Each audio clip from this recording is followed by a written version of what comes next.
Hey everyone, welcome back to my YouTube channel. अगर आपको मेरे वीडियोस पसंद आए तो प्लीज़ एक लाइक, कमेंट और सब्सक्राइब कर ज़रूर बताना आपको ये कैसा लगा।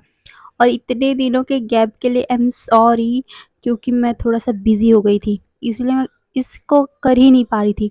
और आप लोगों ने मुझे बोला था कि वन शॉट एफएफ में ही पूरा कंप्लीट करना है, इसीलिए मैं पूरे पूरे जितने भी इसमें चैप्टर है मैं उसको एक ही कंप्लीट करी हूँ, एक ही एपिसोड में कंप्लीट करी हूँ। ओके, तो आपको जैसा भी लगे प्लीज़ मुझे कमेंट में ज़रूर बताना। और हाँ, एक दो पार्ट को मैंने पहले ही अपलोड कर दिया है, उसे मैं डिलीट करूँ या ना करूँ आप मुझे बताना, क्योंकि मैं इसमें वो जो मैं आपको बता चुकी हूँ, सुना चुकी हूँ, मैं उसे इसमें एक्सप्लेन नहीं करना चाहती।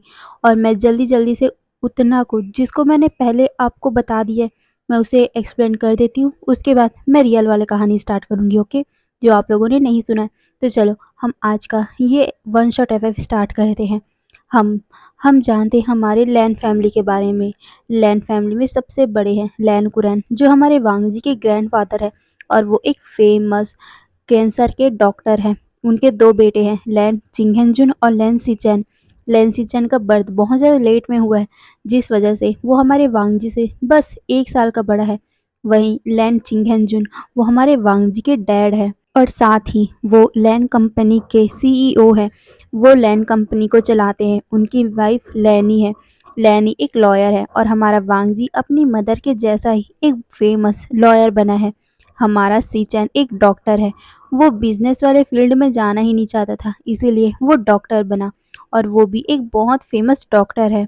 उसका वाइफ या बोलते उसका हस्बैंड जैंग चैंग है, और जैंग चैंग अपने जैंग कॉर्पोरेशन का सीईओ है। उन दोनों का अभी तक कोई भी बेबी नहीं है, जिस वजह से हमारा वांगजी एक लौता चाइल्ड माना जाएगा। और एक लौता है, इसीलिए उसे बहुत ज़्यादा ही पैम्पर किया जाता है पूरी फैमिली वाले। उसके ग्रैंडफादर, उसके फादर, उसकी मदर, उसके अंकल, मतलब कि हमारे सिचैन, और साथ ही जैंग चैंग, सभी की सभी वांगजी को बहुत ज़्यादा प्यार करते हैं, बहुत ज़्यादा पैम्पर करते हैं। जिस वजह से वांगजी थोड़ा-सा, मतलब पैम्पर वाला चाइल्ड होता है ना, थोड़ा-सा रूड, अपनी मनमानी करना, वैसा वाला हमारा वांगजी भी करता है। लैन कुरैन ज़्यादा तो कुछ बोलते नहीं है, पर अगर बात उनकी 1000 रूल पे आ जाए तो वो वांगजी को भी नहीं छोड़ते। भले ही वो वांगजी से कितना भी ज़्यादा प्यार करते हो, पर अगर लैन कुरैन के रूल को वांगजी ने या घर की किसी भी पर्सन ने तोड़ा ना, तो लैन कुरैन को ये बिल्कुल भी पसंद नहीं है। वहीं हमारे लान वांगजी का इंगेजमेंट हो गया है, या बोल तो उसका इंगेजमेंट बहुत पहले ही तय हो चुका है। हमारा वांगजी अभी 27 साल का है। हमारा वांगजी का जो शादी तय हुआ है वो एक बिजनेस के तौर पे, या बोल तो अरेंज मैरिज के तौर पे हुआ था। बट हमारा वांगजी, होता है ना, अगर आपकी शादी किसी के साथ तय हो जाए तो आप उसे कहीं ना कहीं पसंद करने लग जाते हो। वैसा ही हाल हमारे वांगजी के साथ हुआ है। हमारा वांगजी भी अपने जो पार्टनर है उससे बहुत ज़्यादा प्यार करने लग गया है। उसका नाम है शाओशिन चैन। शाओशिन चैन 24 साल का एक ओमेगा है, और हमारा वांगजी एक अल्फा है। वहीं हमारे वांगजी का एक बेस्ट फ्रेंड है, चाइल्डहुड बेस्ट फ्रेंड, उसका नाम शुयांग है। शुयांग भी वांगजी के ही एज का है, मतलब कि 27 का ही है वो, और वो भी अल्फा है। वहीं हमारे जैंग चैंग की एक बहन है, एल्डर बहन, और वो उसका नाम यानली है, जियांग यानली। और यहाँ मैं बता देती हूँ, मैडम यू का हमारे जैंग चैंग और यानली से कोई भी रिश्ता नाता नहीं है। ओके, अब हम हमारे विंग की तरफ का देखते हैं। मैडम यू हमारे विंग की आंट है। असल में मैडम यू विंग की मदर की बहन है, बड़ी बहन। पर जब से विंग की मदर और उसके फादर का डेथ हुआ था, तब से विंग अपनी आंट और उसके बेटे के साथ ही रहा करता था। मैडम यू को बिल्कुल भी विंग पसंद नहीं था, क्योंकि विंग बहुत ज़्यादा अगली दिखता था। विंग अपने फादर वी चांगसे के ऊपर गया था, क्योंकि उसकी मदर चांगसेसन तो बहुत ज़्यादा सुंदर थी, पर चांगसेसन को इससे कोई लेना देना नहीं था, क्योंकि उन्हें पता था कि उसका बेटा भले ही चेहरे से सुंदर ना हो, पर दिल से वो बहुत ज़्यादा सुंदर था। हाँ, हमारा विंग कोई भी सुंदर नहीं है। हमारे विंग के फेस में बहुत ज़्यादा पिंपल है, एक्ने मार्क है, जिस वजह से वो उसे, मतलब वो बिल्कुल भी सुंदर नहीं लगता। कोई भी अल्फ़ा उसकी तरफ देखता नहीं। अल्फ़ा की क्या बात बोलूँ, कोई भी पर्सन उसकी तरफ ढंग से देखता ही नहीं, उसके अगली फेस के कारण। पर इन लोगों को कौन समझाए, फेस से किसी भी पर्सन को जज नहीं करना चाहिए, क्योंकि फेस में क्या रखा है, फेस किसी का भी सुंदर हो सकता है, पर मन, मन का क्या? क्या कोई अपने मन को दिखा सकता है खोलकर? नहीं ना। भले ही फेस कितना भी ब्यूटीफुल हो, पर जब तक दिल सुंदर नहीं होगा, मन सुंदर नहीं होगा, तो उसकी सुंदरता का क्या फ़ायदा? वैसे ही हमारे मतलब कि हमारी चांगसी सर का मानना था, और वो जो भी लोग हमारे विंग को बुली किया करते थे, हमेशा ही उसकी मदर विंग को समझाया करती थी कि तुम्हें ज़्यादा सोचने की ज़रूरत ही नहीं है, क्योंकि तुम्हें पता है ना कि तुम दिल से कितने ज़्यादा सुंदर हो। तुम बस दूसरों की मदद करो, उन्हें जो भी बोलना है बोलने दो, बस तुम अपने दिल में उनके लिए प्यार ही रखना। यही बात हमेशा ही विंग अपनी मदर से सुनता आया था।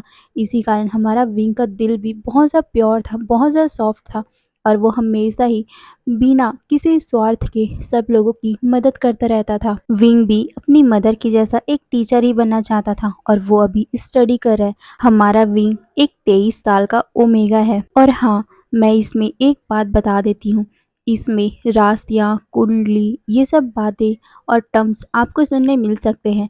हमारा विंग एक विष राशि का ओमेगा है, और इस राशि के ओमेगाओं को या बोल तो अल्फाओं को उनके मेट के साथ ही शादी करनी होती है। हाँ, विष जो भी राशि होती है उनका एक स्पेशल मेट होता है, और उस पर्सन की शादी उसके मेट से ही होती है। अगर इस राशि के इंसान की शादी किसी और से करा दी जाए, तो वो पर्सन जिससे इसकी शादी हुई है, वो पर्सन ज़्यादा दिनों तक सफ़र मतलब ज़्यादा दिनों तक रह नहीं पाता जिंदा। इसी कारण कोई भी पर्सन इस राशि के इंसान से शादी करना ही नहीं चाहता। वहीं मैडम यू विंग की शादी जल्द से जल्द करवाना चाहती है, क्योंकि विंग उन्हें अपने अपने घर में बर्डन लगता है।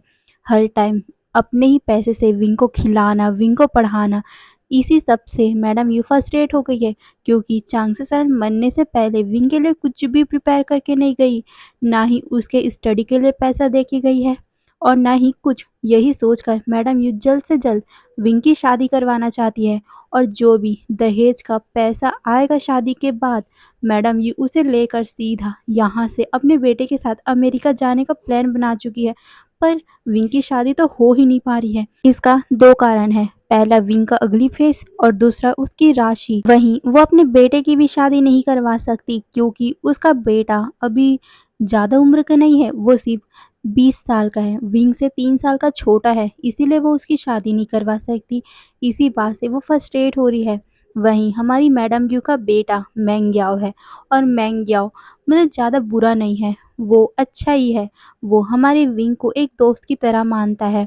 वो कभी भी विंग के लिए या फिर किसी के लिए बुरा नहीं चाह सकता। अब ये तो रही हमारे कैरेक्टर्स के बारे में, अब हम रियल कहानी में आते हैं। हमें वेडिंग का सीन दिखाया जाता है। उसमें बड़े बड़े अक्षरों में लिखा हुआ था, लान वांगजी वेड्स सिंह चैन। हाँ, हमारे वांगजी और शिंगचैन की शादी हो रही है। हमारा वांगजी स्टेज पे अपने वेडिंग ड्रेस के साथ खड़ा हुआ है। उसके होठों में एक सॉफ्ट सी स्माइल है। उसकी आंखें बस एक ब्यूटीफुल पर्सन पे ठहर सी गई है, जो अपने डैड का हाथ पकड़कर उसकी तरफ बढ़ रहा है। तभी हमारा वांगजी दूसरों की आवाज़ सुनता है, wow so beautiful, wow so handsome. ये कपल तो भगवान ने बहुत फुर्सत से बनाई होगी, ये तो मेड फॉर ईच अदर है। वहीं ये सुनने के बाद हमारा शाओ शिनचैन भी एक स्वीट सा स्माइल देता है। उसकी इतनी ब्यूटीफुल स्माइल देखकर हमारा वांगजी की हार्ट बीट इंक्रीज हो गई थी, और उसके भी होठों पे बहुत ही स्वीट सा स्माइल आ जाता है। सिंह चैन वांगजी के पास आ चुका था। वहीं वांगजी स्टेज से उतरकर सिंह चैन का हाथ अपने हाथों में ले लेता है। वहीं सिंह चैन के फादर वांगजी के हाथों में अपने बेटे का हाथ देकर साइड में हट गए थे। वहीं वांगजी और सिंह चैन आगे की तरफ बढ़ ही रहे थे कि अचानक से ऊपर से झूमर के गिरने की आवाज़ आती है। सारे लोग शॉक हो गए थे। कोई कुछ समझ ही नहीं पाया कि आखिर अभी हुआ क्या। वहीं वांगजी अपने हाथ की तरफ ही देख रहा था। अभी जस्ट क्या हुआ? अभी वो दोनों स्टेज की तरफ बढ़ रहे थे, पर अचानक से उन्हें दिखा कि झूमर उनके ऊपर गिर रहा है। तब वांगजी और शिंगचैन हल्का सा वहां से हट गए थे।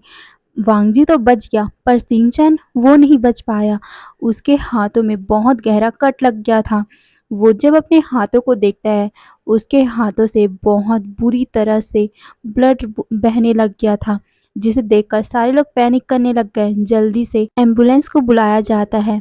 वहीं हमारा वांग जी बस वहीं पर जम चुका था। उसे कुछ समझ नहीं आ रहा था कि क्या उसे करना चाहिए, क्या उसे बोलना चाहिए, क्योंकि ये पहली बार नहीं है। पहले भी ऐसा कुछ हो चुका है। पहले भी उन दोनों की शादी वाले दिन में ही सिंह चैन के साथ हादसा हो गया था। सिंह चैन के वेडिंग ड्रेस पे आग लग गई थी। उस टाइम उसकी जान को बचा लिया गया था, क्योंकि वहाँ बहुत सारे लोग थे और वो उन्होंने हमारे सिंह चैन को बचा लिया था। पर इस बार भी फिर से वही हुआ। फिर से सिंह चैन को ही चोट लगा, क्योंकि यहाँ किसी को भी चोट नहीं लगा, सिर्फ सिंह चैन को। उस बार भी सिर्फ सिंह चैन को ही चोट लगा था। कितने बार उन लोगों की सगाई टूटी है, या बोलूँ तो सगाई वाले दिन ही कुछ ना कुछ हादसा हुआ है। शादी वाले दिन कुछ ना कुछ हादसा हुआ है। फिर से यही सब सोचते हुए वांग जी वहाँ पर जम सा गया था। अब हमें सीन शिफ्ट करके हॉस्पिटल का सीन दिखाया जाता है। वो सारे लोग वीआईपी रूम के बाहर में खड़े हुए थे। तभी मिस्टर शाओ, हमारे शिनचैन के फादर, कहते हैं, ये सब हो क्या रहा है? सेकंड बार सेकंड बार मैरिज कैंसिल हुआ है। हमेशा ही सगाई कैंसिल हुआ करता था, इसीलिए हम लोगों ने डिसाइड किया कि डायरेक्ट मैरिज करते हैं। पर फिर से ये बोलकर वो फ्रस्ट्रेट हो रहे थे। वहीं मिसिस शाह, जो हमारी शिंग चैन की मदर है, वो भी फ्रस्ट्रेट होते हुए कहती है, सिर्फ मैरिज कैंसिल नहीं हुआ, हर टाइम मैरिज कैंसिल होता है तो उसके साथ साथ हमारे बच्चे के साथ भी हादसा हो जाता है। सिर्फ मेरे बच्चे के साथ क्यों? मेरी बच्चे की किस्मत ऐसी क्यों हो गई है? ये बोलकर वो उन सभी को देख रहे थे। तभी लैन कुरन कहते हैं, ये इसमें किस्मत की कोई भी बात नहीं है, ये सब वेडिंग प्लानर की गलती है। उन्होंने अच्छे से प्रिपेयर ही नहीं किया, जिस कारण हर बार मैरिज कैंसिल होते जा रहा है। ये सुनकर मिसिस शाओ कहती है, आप सारी गलती को वेडिंग प्लानर पे मत डालिए। मैंने पहले से ही कहा था, सिंह चैन और वांग जी के मैरिज से पहले उन लोगों की कुंडली को मैच करवा लेना चाहिए। पर आप लोगों ने क्या कहा था उस टाइम? आप लोगों ने कहा था कि आप लोगों को कोई भी इसमें भरोसा नहीं है।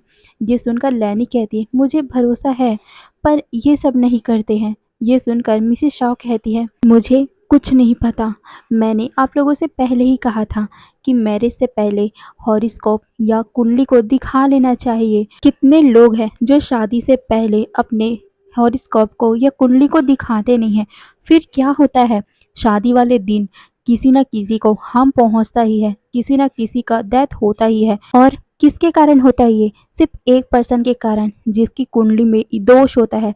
उसकी कुंडली में ये दोष होता है कि वो कभी भी अच्छे से मैरिज लाइफ बिता ही नहीं सकता। ये सुनकर लैनी कहती है, आपका मतलब है वांग जी? ये सुनकर मिसिस शाओ कहती है, हाँ, आप जो सोच रही हो वो सच ही है। मैंने कहा कि आपके ही सन के हॉरोस्कोप में ही, कुंडली में ही दोष होगा, इसी कारण मेरा बेटा हमेशा ही सफ़र करता रहता है और मैं अपने बच्चे की लाइफ को इतना रिस्क में नहीं डाल सकती। आपको किसी न किसी ज्योतिषी से उसकी कुंडली को दिखवा ही लेना चाहिए, क्योंकि मैं अपने बेटे को रिस्क में नहीं डालूंगी। ये बोलकर वहां पर एक बहस से छिड़ गई थी। वहीं लान वांग जी बस चुपचाप उन लोगों की बातों को सुन रहा था। उसे कुंडली या फिर इस सभी बातों में कोई भी इंटरेस्ट नहीं है, पर वो सच में जानता है सिंचन की हालत को। हर बार वांग जी और शिनचैन की शादी जब भी होने वाली रहती थी, कुछ ना कुछ शिनचैन के साथ ही गलत होता था। इसीलिए वो बस चुपचाप ये सब बातों को सुन रहा है। तभी लैन चिंगेनजुन कहते, ओके, अगर आपको ऐसा ही लगता है तो हम किसी न किसी मोंग से वांग जी को कुंडली को दिखवा ही लेंगे। ये सुनकर लैनी कहती, किसी और से क्यों? सॉन्गलैंड से। वो यहाँ के ग्रेट मोंग है और मैंने तो ये तक सुना है कि उनके पास भविष्य देखने की अद्भुत शक्ति है। ये सुनकर शिनचैन की मदर भी कहती, हाँ, मैं भी जानती हूँ, मैं भी उन पे बिलीव करती हूँ और मुझे उनके बातों पे विश्वास होगा। ये बोलकर उन लोगों ने डिसाइड कर लिया था कि वो कल ही वहाँ चले जाएंगे। वहीं शिनचैन अब बहुत अच्छे से रिकवर हो चुका था। सबको इन्फॉर्म किया जाता है कि हमारा शिनचैन अब कॉन्शियस में आ चुका है, तो सारे उसे मिलने जाते हैं। और फिर हमें अब सीन शिफ्ट करके सॉलिन टेम्पल को दिखाया जाता है। हमारी मैडम यू विंग को लेकर सॉलिन टेम्पल ही आई हुई थी, क्योंकि उसे विंग की शादी जल्द से जल्द करवानी है। पर विंग की कुंडली किसी से मैच ही नहीं हो रही है, जिस वजह से मैडम यू फ्रस्ट्रेट हो रही थी। वहीं विंग को ये सब में बिलीव है, इसीलिए वो मैडम यू के साथ आया है। वहीं हमारे मैंग्याओ को बिल्कुल भी यकीन नहीं है, इसीलिए वो यहाँ नहीं आया हुआ है। वहीं हमें सीन शिफ्ट करके फिर दूसरी तरफ का सीन दिखाया जाता है, लैनी, चैंग और शाओ शिनचैन की मदर भी उसी टेम्पल में आए हुए थे और वो सॉन्गलैंड के सामने बैठे हुए थे। सॉन्गलैंड के साथ ही उसका असिस्टेंट नी हुसैन भी खड़ा हुआ था। तभी सॉन्गलैंड उन दोनों मतलब कि हमारे वांग जी और शाओ शिनचैन का जो कुंडली था उसे देखते हुए कहते हैं, इन दोनों की शादी बिल्कुल नहीं हो सकती। अगर लान वांग जी की शादी इस पर्सन से होगी, इस पर्सन का मरना तय ही है, क्योंकि वांग जी के कुंडली में लिखा हुआ है जो भी पर्सन इससे पहली शादी करेगा उसका मरना तय ही है। ये सुनकर लैनी बहुत ज़्यादा सैड हो गई थी। वो अपने बच्चे की लाइफ को ऐसे नहीं देख सकती। कैसे वो देख सकती, कैसे कोई देख सकता है अपने ही बच्चे की ऐसी मैरिज लाइफ जो कभी पूरी नहीं हो सकती। तभी लैनी कहती है, क्या इसका कोई सोल्यूशन है? ये सुनकर सॉन्गलैंड कहता है, नहीं, इनका फैथ ऐसे ही लिखा हुआ है और इसमें लिखा हुआ है कि ये जिससे भी पहली शादी करेंगे उसका डेथ होना ही है। ये सुनकर लैनी बहुत ज़्यादा सैड हो गई थी। तभी चैंग कहता है, इसका मतलब है कि इसकी दूसरी शादी अच्छे से चलेगी, उसमें कोई प्रॉब्लम नहीं रहेगा। ये सुनकर सॉन्गलैंड कहता है, हाँ। ये बोलकर मतलब हमारा चैंग और लैनी वहाँ उनको ग्रीट करके बाहर निकल गए थे, पर उन्होंने नोटिस नहीं किया किसी के होठों में एक बहुत ही स्वीट सा स्माइल था और वो कह रहा था, भगवान ने इस लड़के के लिए बहुत ही अच्छा चीज़ प्रिपेयर करके रखा हुआ है। वहीं हमें दूसरा तरफ का सीन दिखाया जाता है, चैंग और लैनी बाहर एक ट्री के पीछे बैठे हुए थे। वो दोनों साइलेंट थे। वहीं शाओ शिनचैन की माँ तो वहाँ से पहले ही निकल चुकी थी। लैनी कहती है, चैंग अब हम क्या करें? ये सुनकर चैंग कहता है, मैं भी सोच रहा हूँ कि फादर और चिंगेंजुन गग को हम कैसे बताएंगे, क्योंकि वो इन सभी बातों पे बिलीव ही नहीं करते। तभी वहाँ पर नी हुसैन आता है, सॉन्गलैंड का असिस्टेंट। वो उन दोनों के पास आता है। वहीं हमारा नी हुसैन को देखकर लैनी और चैंग क्वेश्चन लुक से नी हुसैन को देखने लगे। तभी नी हुसैन उन लोगों को देखकर एक साइली मुस्कुराते हुए कहता है, मैं आप लोगों को कुछ कहना चाहता हूँ। मुझे पता है कि ये प्रॉब्लम बहुत ज़्यादा बड़ी है, पर मैं आपकी हेल्प कर सकता हूँ। ये सुनकर चैंग कहता है, पर मास्टर सॉन्गलैंड ने कहा कि इसका कोई सलूशन नहीं है। ये सुनकर नी हुसैन कहता है, हाँ, अगर आप सीधे तरीके से देखो तो इसका कोई भी सलूशन नहीं है, बट अगर आप ये बोलकर वो थोड़ा सा अपने सर को नीचे करता है और कहता है, अगर आप थोड़ा सा अपनी उंगली को टेढ़ी करके देखोगे तो आपको सलूशन मिल सकता है। मैं आपको सलूशन देता हूँ। ये सुनकर लैनी कहती है, आप क्या सलूशन दे रहे हो? प्लीज़ अच्छे से बताइए। अगर वो चीज़ हमारे बच्चे की लाइफ को बचा सकता है तो हम उसे करेंगे। ये सुनकर न्यूसन कहता है, ये कोई बड़ी बात नहीं है। आप ऐसे पर्सन से उसकी शादी पहले करवा दो जो बहुत जल्दी ही मरने वाला हो। और आपको तो पता ही होगा, अगर वो पर्सन पहले ही मरने वाला होगा और आपके बच्चे की शादी भी उस पर्सन से हो जाएगी तो आपके बच्चे का भी लाइफ सुधर जाएगा और उन्हें भी कोई प्रॉब्लम नहीं होगा। ये सुनकर चैंग कहता है, वाह, ये हमने क्यों नहीं सोचा। वांग जी की शादी ऐसे पर्सन से करवा देते हैं जो पहले ही मरने वाला होगा कुछ ही दिनों में, और अगर हम वांग जी की शादी उससे करवा देंगे तो वो तो ऐसे ही मरने वाला है और वो मर ही जाएगा, तो उससे कोई भी उसे इफ़ेक्ट ही नहीं होगा और वांग जी की लाइफ भी सुधर जाएगी। हम उसकी शादी फिर शाओ शिनचैन से कर सकते हैं। ये सुनकर न्यूसन कहता है, आपने सही सोचा। ये सुनकर लैनी कहती है, हाँ, हम इसके बारे में सोचेंगे। थैंक यू, आपने इतनी बड़ी हमारी हेल्प कर दी। आपने हमारी हेल्प की है, आपको इसके बदले में क्या चाहिए, हम कुछ भी देंगे। ये सुनकर न्यूसन कहता है, एक्चुअली मास्टर सॉन्गलैंड बहुत स्ट्रेट पर्सन है।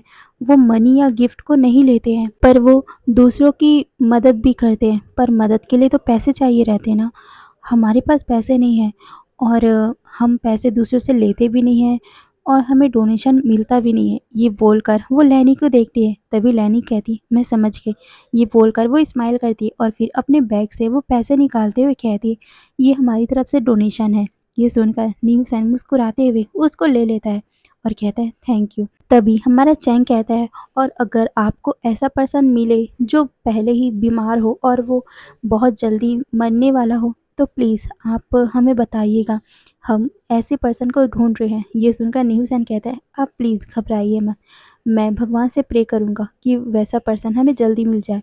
ये सुनकर लैनी कहती है, हाँ, गॉड प्लीज़ ऐसा कर देना, मेरी वांग जी की लाइफ की सवाल है। ये बोलकर वो अपना हाथ को मतलब अपने हाथों को जोड़ लेती है। वहीं कोई पर्सन था जो उन तीनों की बातों को सुन रहा था, और वो कोई नहीं हमारी मैडम यू थी। उसके होठों में एक ईविल सा स्माइल आ जाता है और वो कुछ सोचने लग गई थी, और फिर वो विंग को देखती है जो एक दूसरे पेड़ के नीचे में बैठकर कुछ बुक को रीड कर रहा था। अब हमें सीन शिफ्ट करके दिखाया जाता है मैडम यू का घर। मैडम यू अपने बेड पर सोई हुई थी, पर उसे नींद ही नहीं आ रहा था, क्योंकि वो यही सब सोच रही थी कि कैसे वो विंग को इन सभी बातों के लिए एग्री करे। वो सोच रही थी कि कैसे विंग को शादी के लिए एग्री करे, कैसे वो उस रिच लेडी के साथ बातें करे। हमारी मैडम यही सोचते हुए कुछ अपने माइंड में डिस्कस करती है। और फिर अब हमें सीन शिफ्ट करके मॉर्निंग का सीन दिखाया जाता है। मैडम यू अपने दोनों बच्चों या बोलूँ हमारे विंग और याओ को कॉलेज भेजकर सीधा अपना सोलन टेम्पल आ गई थी। वो ऐसा एक्टिंग करी थी कि वो प्रे कर रही है, और वो प्रे करते करते बार बार न्यूज़ैन की तरफ देख रही है। फिर कुछ टाइम बाद वो न्यूज़ैन के पास पहुंचते हुए कहती है, क्या मैं आपसे कुछ फेवर मांग सकती हूँ? मुझे डोनेशन करना है। तो डोनेशन कैंप कहाँ है? ये सुनकर न्यूज़ैन मुस्कुराते हुए उस जगह को दिखाते हुए कहता है, आप मेरे साथ आइए, मैं आपको दिखाता हूँ। ये बोलकर वो दोनों ही उस तरफ जाने लग गए थे। तभी रास्ते में न्यूज़ैन पूछता है, वैसे आप यहाँ कई दिनों से आ रही हो, मैंने देखा है आपको। ये सुनकर मैडम यू पोलाइटली स्माइल करते हुए कहते हैं, हाँ, असल में अपने बेटे की हॉरोस्कोप चेक करवाने आई थी। मैं उसके लिए एक अच्छा अल्फा देखने आई थी, बट मेरा ओमेगा सन। ये बोलकर उसके आंखों में आंसू भर गए थे। वो एक्टिंग करी थी रोने की, जिसे देखकर न्यूसन कहता है, क्या हुआ? ये सुनकर मैडम यू अपने आंसू को कंट्रोल करते हुए कहती है, असल में 3 दिनों पहले ही हमें सच्चाई का पता चला कि मेरे बेटे को 4th स्टेज का कैंसर है, ब्लड कैंसर। ये बोलकर वो रोने लग गई थी। वहीं न्यूसन उसे समझ नहीं आ रहा था कि वो कैसे समझाए इन्हें, कैसे कंसोल करे। तभी न्यूसन कहता है, ये सब तो भगवान की इच्छा होती है।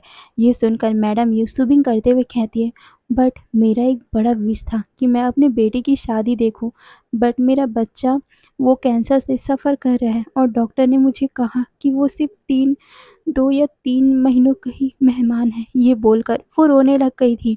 उनकी एक्टिंग बहुत ज़्यादा अच्छी थी, जिस वजह से हमारा न्यूज़ तो पहचान ही नहीं पाया कि मैडम यू फेक रो रही है या अच्छे से रो रही है। मैडम यू को देखकर हमारा न्यूज़ अपने मन में सोचता है, ये भी कैसा कैसा संयोग है ना, मैं भी ऐसे पर्सन को ढूंढ रहा था, और आज ऐसा केस मेरे पास आ भी गया। शायद तक हमारे गॉड ही चाहते हैं। ये बोलकर वो ऊपर देखते हैं। तभी हमारा न्यूज़ मैडम जी से पूछता है कि आपके बेटे का नाम क्या है, उसका एज क्या है, और वो क्या करता है। मैडम जी उसे बताती है कि उसके बेटे का नाम विवशान है, और वो 23 साल का है, और वो पोस्ट ग्रेजुएशन कर रहा है, मतलब कि पढ़ाई कर रहा है। पर जब से उसे पता चला कि वो बीमार है, वो कुछ ही दिनों का मेहमान है, तो उसने पढ़ाई रोक दिया था, और वो अपनी ट्रीटमेंट करवाने लग गया था, और इसी कारण उसके बाल भी नहीं रहे, और अभी अभी थोड़े थोड़े ग्रो हो रहे हैं, मेरा पुअर बेबी। ये बोलकर वो रोने लग गई थी। तभी न्यूज़ैन कहता है, ओह, वैसे आप माइंड ना करो तो क्या आप अपना नंबर दे सकती हो? ये सुनकर मैडम ये पूछती है, पर क्यों? ये सुन न्यूज़ैन बोलता है, सिर्फ आपके यूज़ के लिए है। ये सुनकर मैडम यू उसे नंबर दे देती, और वो वहाँ से डोनेशन कैंप के लिए चले गई थी। वहीं मैडम यू अपने दिमाग में सोचती है, फर्स्ट प्लान तो सक्सेस हुआ, अब मुझे उनके कॉल के आने का बस वेट है। अब हमें सीन शिफ्ट करके दिखाया जाता है दूसरी तरफ का सीन। हमारे नीहू सैन ने विंग के बारे में लैनी और चैंग को बता दिया था। वो दोनों मैडम यू से मिलने के लिए एग्री हो गए थे। लैनी और चैंग अपने घर में ये सब बता ही नहीं पाए, क्योंकि वो कैसे बताए, और साथ में उन्होंने हमारी शाओ शिनचैन की मदर को भी इस सभी बातों को बताने से मना कर दिया था, और उन्होंने कह दिया था कि वो जल्द से जल्द सॉल्यूशन ढूंढने का ट्राई करेंगे। मैडम ये तो बहुत ज़्यादा हैप्पी हो गई थी जब उन्हें न्यूसन का कॉल आया था कि वो लोग मिलना चाहते हैं मैडम यू से। अब हमें फिर से सीन शिफ्ट करके दिखाया जाता है लैन वांग जी के घर का सीन।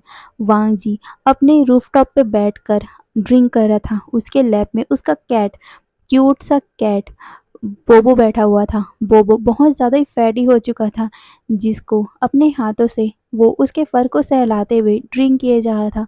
तभी पीछे से आवाज़ आती है, वांग जी। ये सुनकर वांग जी पीछे मुड़ता है। वहाँ पर और कोई नहीं, उसके अंकल सीचैन खड़े हुए थे। सीचैन वांग जी के पास आते हुए कहता है, वांग जी तुम रूल तोड़ रहे हो, तुम्हें पता है ना कि ड्रिंक करना यहाँ पर फॉरबिडेन है। ये सुनकर हमारा वांग जी उसके कहता है, माय लिटिल अंकल, आओ मुझे कंपनी दो। ये बोलकर वो अपने साइड में पैट कर रहा था। वहीं सीचैन वांग जी के फेस का पूरा एक्सप्रेशन अच्छे से रीड कर सकते थे। वांग जी कितना ज़्यादा टेंस दिख रहा है अभी। सीचैन कहते हैं, वांग जी तुम टेंस्ड हो। ये सुनकर वांग जी कहते हैं, सीचैन तुम्हें तो पता ही है ना कि अभी जो भी चल रहा है। मैं ये बोलकर वो थोड़ा-सा अपना सर नीचे कर लेता है और कहता है, मुझे समझ नहीं आ रहा कि क्या चल रहा है और मैं इस बात को भी सोच रहा हूँ कि आखिर टेम्पल में क्या कहा गया होगा मेरे बारे में मास्टर ने। ये सुनकर सिचन कहते, क्या तुम इन सभी बातों में बिलीव करने लगे हो? ये सुनकर वांगजी कहता है, नहीं मुझे नहीं पता, पर जो भी कुछ सिंचैन के साथ हो रहा है मैं उसे इग्नोर तो नहीं कर सकता ना। और हम जानते ही हैं सिर्फ सिंचैन के साथ ही ये सब हो रहा है। मैं अब घबरा रहा हूँ, क्या सच में मेरी ही किस्मत ख़राब है जो मेरे कारण सिंचैन के साथ ये सब हो रहा है? ये बोलकर वो थोड़ा-सा टेंस्ड हो गया था, पर हमारा सिंचैन उसको कंसोल करते हुए कहता है, ये सब तो मुझे भी नहीं पता वांग जी, और चैंग ने भी मुझे कुछ नहीं बताया है। मुझे लगता है कि सिस्टर इन लॉ और चैंग कुछ प्लान हमसे हाइड कर रहे हैं, कुछ है। ये बोलकर वो थोड़ा-सा अपना सर नीचे कर लेता है। तभी वांग जी कहता है, मैंने भी अपनी मदर के फेस को देखा है, वो कुछ बहुत बड़ा छुपा रही है हम लोगों से। मुझे फ़ील हो रहा है कि बहुत बड़ी प्रॉब्लम है। ये बोलकर वो सिचैन को देखता है। तभी सिचैन इस टॉपिक को चेंज करते हुए कहता है, ये छोड़ो, वैसे तुम यहाँ पर बैठकर ड्रिंक कर रहे हो, अगर तुम्हारे ग्रैंडफ़ादर ने देख लिया ना यहाँ तुम्हें, वो तुम्हें किल कर देंगे। ये सुनकर वांग जी अपने अंकल यानी कि सिचैन को देखते हुए कहता है, अंकल सिचैन, आप मत भूलो कि आप भी यहाँ पर ही बैठे हुए हो। अगर ग्रैंडफ़ादर ने मुझे देखा ना तो मैं तो बोल दूँगा कि आपके छोटे बेटे ने मुझे फ़ोर्स किया है ड्रिंक करने के लिए। ये सुनकर सिचन कहता है, मुझे अंकल मत बोलो, मैं इतना ज़्यादा ओल्ड नहीं हूँ। ये सुनकर वांग जी कहता है, ओह माय लिटिल अंकल, आप तो मेरे फादर के भाई हो ना छोटे वाले, तो आप मेरे हुए ना छोटे अंकल। ये सुनकर हमारा सिचन थोड़ा-सा वॉमिटिंग की एक्टिंग करता है। हमारा वांग जी और सिचन एक फ्रेंड की तरफ है, क्योंकि दोनों में अंतर ही कहाँ है। सिचैन बस 28 साल के हैं और वांग जी 27 साल का। सिचैन का बर्थ बहुत ज़्यादा लेट में हुआ है, इसीलिए वो बहुत ज़्यादा छोटे हैं। हमारा सिचैन बिल्कुल भी पसंद नहीं करता जब भी वांग जी उसे अंकल बुलाता है, क्योंकि उसे लगता है कि वो बहुत ज़्यादा ओल्ड है। हमारा वांग जी हमेशा ही उसे अपने नाम से ही बुलाता है, मतलब कि सिचैन ही बुलाता है। तभी उन दोनों की फाइटिंग में एक म्याऊं की आवाज़ आती है। वांग जी के लैब में बैठा हुआ उसका क्यूट सा बोबो कैट अपने पैरों और हाथों को स्ट्रेच करते हुए उन्हें देख रहा था। वहीं हमारा सिचन कहता है, बोबो तुम तो बहुत ज़्यादा फैटी हो गए हो। ये बोलकर वो उसके पेट को गुदगुदी करने लग गया। वहीं हमारा वांग जी ये देखकर कहता है, हाँ ये बस बैठा रहता है, कुछ करता नहीं, इसलिए देखो ये इतना फैटी हो गया है। ये बोलकर वो उसके नोज़ को पिंच करता है। वहीं बोबो को इससे कोई भी मतलब ही नहीं था। वो अच्छे से कंफर्टेबल होकर वांग जी के गोद में लेट जाता है और फिर वो सो गया था। वहीं वांग जी और सिचैन मुस्कुराते हैं बोबो को देखकर। अब हमें सीन शिफ्ट करके दूसरे दिन का सीन दिखाया जाता है। क्लाउड रिसेस कैफे में मैडम यू उन लोगों से मिलने के लिए आधा एक घंटा पहले ही वहां आकर बैठी हुई थी। वो देख रही थी कि ये कैफ़े कितना ज़्यादा लग्जरियस है और साथ में क्लासी है। मैडम यू तो इन सभी लोगों का, मतलब कि सभी लैंस का हिस्ट्री जानकर आई थी। उसने हर एक चीज़ को एकदम डिटेल से पता किया था कि कितने ज़्यादा ये सब रिच है। लैनी लॉयर है, उसके हस्बैंड लैन कॉर्पोरेशन के सीईओ है। लैन सिंचैन, मतलब लैन सिचैन बहुत फेमस डॉक्टर हैं, और उसका हस्बैंड जैंग जैंग वो जैंग कॉर्पोरेशन का सीईओ है। और साथ ही वांग जी वो कितना फेमस लॉयर है, वो कितना ज़्यादा हैंडसम अल्फा है, सारे लोग उसे देखकर ज़मीन पे ही गिर जाएंगे, इतना ज़्यादा हैंडसम है वांग जी। पर उसकी शादी 2 बार फेल्ड हो चुकी है। हमारी मैडम यही सब सोच रही थी और वो अपने दिमाग में ही कहती है, हाँ, अगर ये मैरिज हो गया ना तो मैं तो उनसे बहुत ज़्यादा पैसा लेने वाली हूँ। मैं उन्हें कहूँगी कि मैंने विवुश्यान की ट्रीटमेंट के लिए बहुत ज़्यादा पैसे खर्च किए हैं, तो वो मुझे पैसे तो दे ही देंगे, क्योंकि पैसे तो उनके लिए पानी के जैसे हैं ना। और मैं पैसे मिलने के बाद मेरे बेटे के साथ अमेरिका चली जाऊँगी, और विवुश्यान का क्या है, वो तो मेरी सिस्टर के नाम पर एक कलंकी है। हाँ, अब वैसे भी ये विवुश्यान मेरे लिए कुछ काम का नहीं है, सिर्फ वेस्ट ऑफ मनी है। मैं तो जल्दी से जल्दी इसकी शादी करवा देना चाहती थी, पर इसकी शादी हो ही नहीं रही था। पर अब कोई नहीं, अब इसकी शादी बहुत जल्दी हो जाएगी ना, अब मैं इसको इसी हालत में छोड़कर अपने बेटे के साथ चली जाऊँगी। वैसे भी उसकी मदर ने इसके लिए कुछ भी हमें नहीं दिया है, ना ही पैसा और ना ही कुछ। मैं तो चाहती हूँ कि इस विभूषण की शादी जल्द से जल्द हो जाए और मेरी सारी रिस्पॉन्सिबिलिटी ख़त्म हो जाए और मैं अपने बेटे के साथ यहाँ से चले जाऊँ और इस विभूषण का फ़ैथ जैसा भी हो, ये उसे ही हैंडल करते रहे। मैं उसमें क्यों पिसूँ भई? ये बोलकर वो अपने हाथों को रब कर रही थी, पर तभी वो जो अपने सोच रही थी वो डिस्टर्ब होता है, क्योंकि उसने न्यू सैन, जैंग जैंग और लैनी को देख लिया था आते हुए। वो खड़ी होकर उन लोगों को ग्रीट करती है। लैनी अपना नाम बता दिए और फिर वो कहती है कि मुझे आपसे फ़ेवर चाहिए था। मैडम ये कहती हैं, आपको फ़ेवर चाहिए था मुझसे? बताइए ना, अगर मैं कर पाऊँ तो मैं आपकी ज़रूर हेल्प करूँगी। ये सुनकर लैनी कहती, थैंक आपकी काइंडनेस के लिए। असल में ये बोलकर वो नीहू सैन को देखती है और फिर नीहू सैन सब कुछ बता देता है कि कैसे-कैसे उसके बेटे की मैरिज कैंसल हुई। सिर्फ कैंसल ही नहीं हुई, उसका ओमेगा बहुत ज़्यादा बुरी तरह इंजर्ड भी होता था। हमेशा ही उसका मैरिज कैंसल हो जाया करता था और ये सभी पता करने के लिए टेंपल आए थे। तब इन्हें पता चला कि ये बोलकर वो रुक गए थे। मैडम ये कहते हैं, इसका रीज़न क्या है? ये सुन नीहू सैन बताता है, इनके बेटे का किस्मत, इनका बेटे का कुंडली, असल में जिस पर्सन से ये पहली शादी करेंगे वो मर जाएगा।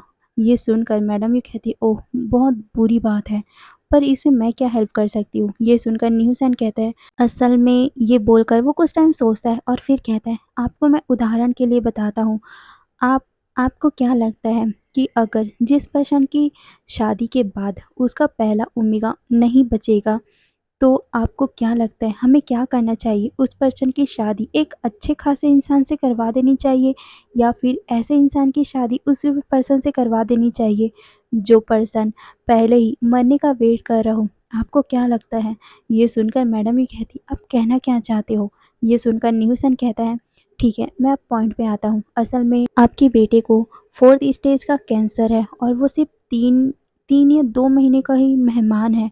और ये बोलकर वो थोड़ा-सा रुक गया था और ये बोलता है, अगर हम आपके बेटे और इनके अल्फ़ा सन की शादी करवा दें तो फिर? ये सुनकर मैडम ये कहती है, तो इनके बेटे का जो किस्मत है वो चेंज हो जाएगा और मेरा बेटा मर जाएगा। ये सुनकर न्यूसन कहते हैं, आप ऐसा मत कहिए, वैसे भी आपका बेटा तो पहले ही बीमारी की वजह से मरने ही वाला है ना। मुझे बुरा फ़ील हो रहा है, पर आप भी समझ सकते हो ना, प्लीज़ इनके लिए थोड़ा-सा फ़ेवर कर दीजिए। ये सुनकर मैडम भी कहती, सिर्फ़ थोड़ा-सा फ़ेवर?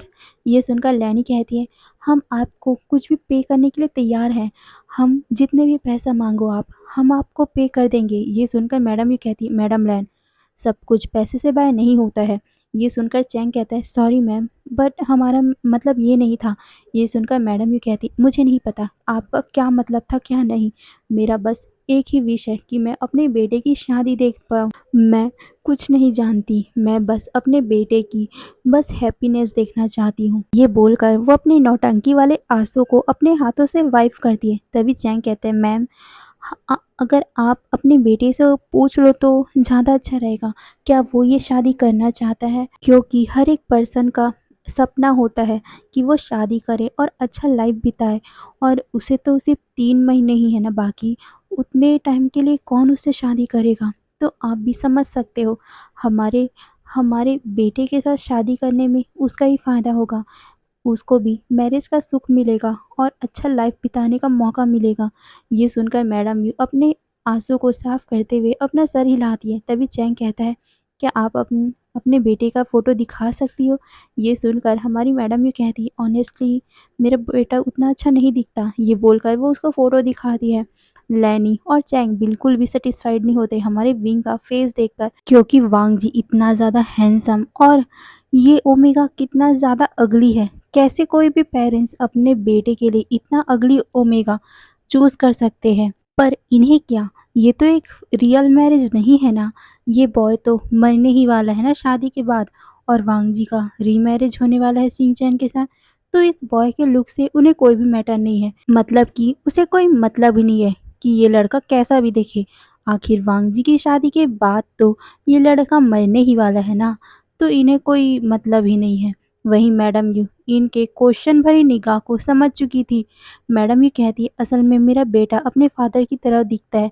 ये बोलकर वो उन लोगों को देखती है। मैडम यू बताना नहीं चाहती थी कि विंग उनकी सिस्टर का सन है, क्योंकि वो पूरा पैसा अपने आप में ही हड़पना चाहती थी। वहीं मैडम लैन अपने दिल में बहुत बड़ा पत्थर रख के बोलती है, हमें लुक से कोई भी मैटर नहीं करता, हम तो बस दिल को देखते हैं। ये बोलकर वो मैडम यू को देखती है। वहीं मैडम यू कहती है कि मैं अपने बेटे से डिस्कस करूंगी, वो एग्री होगा और नहीं होगा तब भी मैं आपको कॉल में बता दूंगी। ये बोलकर वो वहां से चले गई थी। अब हमें सीन शिफ्ट करके मैडम यू का घर दिखाया जाता है। रात हो चुकी थी। विंग, मैंग्यो, मैडम यू बैठकर डिनर कर रहे थे। तभी मैडम यू विंग से कहती, विंग कल सुबह हमें टेम्पल जाना होगा। ये सुनकर विंग कहता है, पर कल तो मेरा क्लास है। ये सुनकर मैडम भी कहती है, कोई बटवट नहीं, मुझे तुम्हारे उस किस्मत के हिसाब से लड़का मिल चुका है, वो तुम्हें देखना चाहते हैं। ये सुनकर विंग कहते हैं, आंट पर मैं अभी मैरिज नहीं करना चाहता इतनी जल्दी, मैं अभी पढ़ना चाहता हूँ। ये सुनकर मैडम यू कहती है, तुम मैरिज के बाद पढ़ सकते हो और मैं तुम्हारी स्टडी तक नहीं रोक सकती। किसी ने मुझे तुम्हारी स्टडी के लिए पैसे नहीं पे किए हैं। और ये शादी का आइडिया बहुत अच्छा है, क्योंकि जिसे तुम्हारी शादी होगी वो बहुत ज़्यादा पैसे वाले हैं और वो लड़का भी। ये बोलकर वो विंग को और मैंग्याओ को वांगजी का फोटो दिखाती है। विंग और मैंग्याओ तो बहुत ज़्यादा सरप्राइज हो गए थे, इतना हैंडसम बॉय, इतना हैंडसम अल्फा विंग से शादी करेगा। मैंग्याओ तो हंसने भी लग गया था। मैंग्याओ कहते हैं, मदर आप ठीक तो है ना, आपने कहा कि ये हैंडसम बॉय इससे। ये बोलकर वो विंग की तरफ इशारा करते हुए कहता है, विंग से शादी करने के लिए एग्री होगा, आप ठीक तो है ना, ये लड़का कितना ज़्यादा हैंडसम है, कितना ज़्यादा परफेक्ट है। और ये बोलकर वो विंग की तरफ दिखाता है और कहता है, इसका फेस देखो, क्या इसे देखने के बाद वो अल्फा शादी के लिए मानेगा भी। ये सुनकर हमारा विंग ने अपना सर नीचे कर लिया था। वो भी यही ही सोच रहा था कि कोई भी अल्फा, कोई भी हैंडसम अल्फा विंग से शादी करने के लिए नहीं मानेगा, तो ये क्यों। यही सोचते हुए विंग ने अपने सर नीचे कर लिया था। तभी मैडम यू कहती, हर कोई लुक से परफेक्ट नहीं होता। ये सुनकर मैंग्यो और विंग एक दूसरे को देखते हैं और फिर मैडम यू की तरफ। मैंग्यो पूछता है, आपका मतलब क्या है। ये सुन मैडम यू कहती है, ये कभी भी बाप नहीं बन सकता। ये सुनकर मैंग्यो और विंग का रिएक्शन देखने लायक था। वो दोनों ही चिल्लाकर बोलते, व्हाट। वहीं विंग के हाथों से तो उसका चॉपस्टिक ही नीचे गिर गया। मैंगे कहते हैं, मदर आप ये क्या बकवास कर रहे हो, विंग ऐसे इंसान से शादी कैसे कर सकता है। वहीं विंग के आंखों में आंसू भर गए थे। मैडम यू ऐसा कैसे कर सकती है, उसका सपना है, उसका सपना है अपने बच्चों को देखना, पर मैडम यू उसकी शादी एक ऐसे पर्सन से करवा रही जो कभी बाप नहीं बन सकता। विंग क्या करेगा अब। तभी मैडम यू कहती है, तो तुम्हें क्या लगता है इस जैसे अगली ओमेगा के लिए कोई आसमान से परफेक्ट अल्फा निकल के आएगा जो इससे शादी करेगा। ये सुनकर मैंग्यो कहता है, मदर बट। पर वो कुछ कह पाता उससे पहले ही उसकी मदर ने अपने हाथ को खड़ा कर दिया था और वो उसकी तरफ देख भी नहीं थी। और वो विंग से कहते, विंग तुम क्या सोचते हो क्या नहीं, उससे मुझे कोई लेना देना नहीं है और तुम इसके लिए किसी को भी ब्लेम नहीं कर सकते, क्योंकि तुम्हारे पास कुछ भी नहीं है, ना ही ब्यूटी है, ना ही मनी है, ना ही पेरेंट्स। ये सुनकर विंग उनकी तरफ घूर के देखता है। वहीं मैडम यू कहती है, घूरो मत नहीं तो तुम्हारी आंखें निकाल लूंगी। ये सुनकर विंग ने अपनी आंखों को नीचे कर लिया था। वहीं मैडम यू कहती है, पहले खुद अपने आप को देखो, तुम्हारे पास क्या है, कुछ नहीं, कुछ भी नहीं है, बट उसके पास मनी है, फेम है, सब कुछ उसके पास है, बस उसके पास कुछ नहीं है तो वो छोटा सा प्रॉब्लम है, वो बड़ी प्रॉब्लम नहीं है। और देखो उस छोटी सी प्रॉब्लम के कारण उन्होंने तुम्हारी फोटो देखने के बाद भी शादी के लिए एग्री कर दिया है। ये सुनकर विंग ने अपना सर नीचे कर लिया था और वो कहता है, बट अगर हमारी शादी हो गई मेरे बच्चे नहीं होंगे। ये सुनकर मैडम भी कहती है, अपने ड्रीम के वर्ल्ड से बाहर अब विवशान, तुम्हें कल टेम्पल जाना ही होगा, वो तुमसे कल मिलना चाहते हैं और अगर तुमने इधर उधर की बातें की ना तो सच में कल तुम्हें मेरा सच्चा वाला फेस देखने को मिलेगा। तुम समझ गए ना, तुम्हारे फ्यूचर इन लॉ तुमसे मिलना चाहते हैं, तुम्हें बिहेव करना होगा उनके सामने। ये सुनकर विंग अपना सर नीचे कर लेता है। वहीं मैडम यू ये बोलकर अपने रूम की तरफ चले गई थी। वहीं हमारा विंग बहुत ज़्यादा रोने लग गया था। मैंग्याओ को उसके लिए सिंपैथी फ़ील हो रही थी, क्योंकि सच में वो जानता है हर ओमेगा का ड्रीम होता है एक हैप्पी फैमिली, एक अल्फ़ा, बहुत प्यार करने वाला अल्फ़ा और बच्चे। बच्चों के बिना तो फैमिली पूरी ही नहीं होती। भले ही क्यों ना अल्फ़ा बहुत ज़्यादा सुंदर हो, पर जब तक बच्चे ना हो तब तक वो फैमिली अधूरी ही रहती है। मैंग्याओ को भी ये पता है, पर वो अभी क्या कर सकता है, क्योंकि मैडम यू ने बोल दिया तो बोल दिया। वो भी अपनी माँ के सामने कुछ भी नहीं बोल सकता, इसीलिए वो वहाँ से अपने रूम की तरफ चला गया था। वहीं विंग अपनी आंसू को पोंछता है और वो वहाँ से खड़ा हो गया था, क्योंकि अचानक से उसके पेट में बहुत ज़्यादा दर्द होने लग गया था। वो सीधा टॉयलेट के लिए भाग जाता है। असल में हमारी मैडम यू ने पेट दर्द की मेडिसिन को विंग के खाने में डाल दिया था, ताकि पूरी रात भर विंग का पेट दर्द हो और कल सुबह वो बहुत ज़्यादा टायर्ड महसूस करे और वो अच्छे से दिखे भी ना। यही सोचना था हमारी मैडम यू का।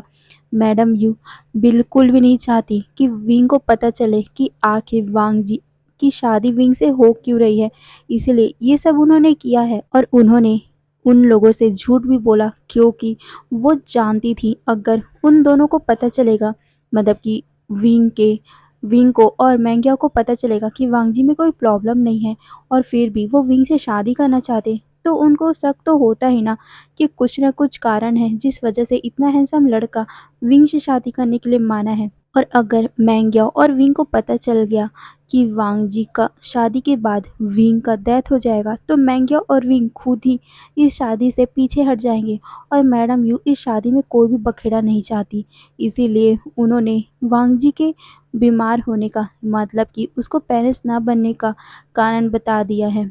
वहीं मैडम यू विंग को देखकर इस्माक करती है और फिर वो उन लोगों को इन्फॉर्म कर देती है कि उसका बेटा, कि विंग शादी के लिए मान गया है और कल वो टेंपल में मिलने वाले हैं।